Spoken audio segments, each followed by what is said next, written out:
अस्सलाम वालेकुम मेरे प्यारे दोस्तों। तो कैसा लगा मेरा व्लॉग? आगे के कितने जो व्लॉग मैंने पेश किए आपके लिए, कैसा लगा वो कमेंट करके बताना मुझे।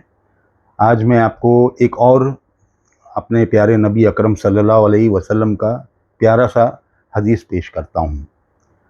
एक बार एक दफ़ा क्या हुआ कि एक सहाबी हुजूर के पास में बहुत टाइम से हुजूर की खिदमतें करता था, बहुत टाइम से खिदमतें करता था। हुजूर जो बोलते थे वो चीज़ें वो कर देता था। एक मर्तबा क्या हुआ कि हुजूर ने उससे कहा कि ए सहाबी, ए जबल, तूने ऐसे कौन सी चीज़ कर दी, क्या चीज़ कर दी जो अल्लाह ताला तेरे से इतना खुश हो गया? तूने क्या चीज़ ऐसी कर दी? तो वो भी एकदम ताज्जुब में पड़ गए कि बोले भाई मैंने ऐसा क्या किया, मैं तो अपना रोज़ रूटीन वाला जो काम है वो करता हूँ।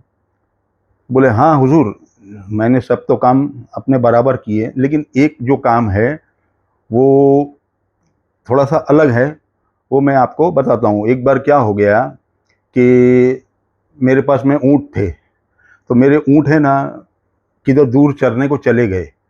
अब मैं उसे ढूंढने के लिए निकल गया। अब निकला निकला वो काफ़ी दूर चले गए, काफ़ी दूर बोले तो काफ़ी दूर चले गए। तो मैं वहाँ पे गया तो देखा तो मेरे दोनों ऊँट वहाँ पे चर रहे थे। तो वहाँ पे एक बादशाह खड़ा था। बादशाह, वहाँ पे वो बादशाह की ज़मीन थी, तो बादशाह खड़ा था, देख रहा था। तो मैंने बादशाह से कहा कि भाई बादशाह सलामत, ये मेरे ऊँट हैं, मैं ले जाऊँ क्या? तो बादशाह सलामत ने बोला ठीक है, आपके हैं तो आप ले जाओ। तो उन्होंने वो दोनों ऊँट को लिया। लेके जा ही रहे थे तो इतने में बादशाह ने किसी से कहा कि देख लो, मेरे घर में बेटी हो रही है कि बेटा हो रहा है। बेटा होएगा तो मैं रखूँगा उसे, अगर बेटी होगी तो मैं उसे इधर ही दफना दूँगा। तो ये आदमी सुन के ताज्जुब कर दिए, ये सहाबी, तो ये वहाँ पे ही खड़े हो गए कुछ देर। तो खबर आई कि भाई राजा के घर पे बेटी हुई। तो राजा ने बोला, बादशाह ने बोला, बोले कि भाई मैं इसे दफना दूँगा। तो ये जो सहाबी थे इन्होंने कहा कि भाई इसे तुम दफनाओ मत, एक काम करो, इसे तुम मुझे दे दो, मैं इसे पाल लूँगा। तो राजा ने थोड़ी देर, बादशाह ने थोड़ी देर सोचा और कहा ठीक है, तो मुझे ये दोनों ऊँट दे दो आप। तो साहबी ने बोले कि आप तो पहले इसे कुछ बोल भी नहीं रहे थे, सीधा दफना रहे थे, अभी आप ऐसा बोल रहे हो? तो बोले ठीक है, चलो दोनों ऊँट ले लो, वो बच्ची मुझे दे दो। तो ये साहबी ने वो बच्ची लिए और वो ऊँट राजा को दे दिए और दे के वहाँ से अपने घर चले गए। घर चले गए, उसका परवरिश करना, उन्होंने परवरिश में लग गए, उसकी परवरिश करना चालू कर दिए। वो बच्ची थोड़ी थोड़ी बड़ी होती गई, बड़ी होती गई, और ये उनकी बराबर परवरिश करती गई। बच्ची उनके सिर में तेल डालती, साहबी के सर में, साहबी के साथ में खेलती। साहबी बहुत खुश थे, साहबी साहबी इतने खुश हो गए कि जिसकी कोई लिमिट नहीं, इतने खुश हो गए और अल्लाह का शुक्र अदा करने लगे। तो उन्होंने ये चीज़ें अपने हुजूर अकरम सल्लल्लाहु अलैहि वसल्लम को बताई। तो बोले हुजूर, यही चीज़ें हैं, और अब मैं क्या करता हूँ, मैं हर रोज़ ये काम के लिए निकल जाता हूँ कि हर गांव में कि किधर किधर बच्ची पैदा हो रही है तो वो बच्ची मैं ले लेता हूँ और उनके बदले में मैं दो ऊँट दे देता हूँ।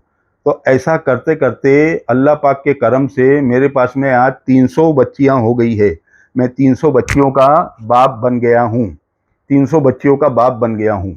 और 300 बच्ची को अल्लाह के करम से मैं अच्छे से उनको पाल रहा हूँ, परवरिश दे रहा हूँ। तो बोले शायद इस वजह से तो हुजूर पाक सल्लल्लाहु अलैहि वसल्लम ने फरमाया कि हाँ जी, इसी वजह से अल्लाह पाक आपसे बहुत खुश है, बहुत बोले तो बहुत खुश है। तो दोस्तों, ये चीज़ें ऐसी हैं ना कि लड़की समझ के आप उनको अंडर एस्टिमेट नहीं करना चाहिए। लड़की को, लड़की भी एक तरह का लड़के से कंपैरिजन में सेम ही है। उनकी अच्छे से परवरिश करो, पालन पोषण करो अच्छे से, तो वो भी कहाँ से कहाँ पहुँच सकती है। उनको आलिमा बनाओ, आलिमा बनाओ, बहुत अच्छा चीज़ है ये आलिमा बनाने का। आलिमा बनाओगे तो आपके घर में दीन दौलत सब चीज़ें आएंगी। तो मेरा कहना यही है कि इस चीज़ से ये सीख मिलती है कि बेटियों को अच्छे से अच्छा इल्म दो और बेटियों को ना सताओ, ना मारो। तो फिर दोस्तों विदा लेता हूँ। अस्सलाम वालेकुम।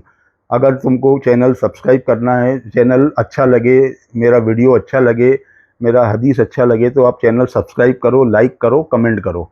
अस्सलाम वालेकुम।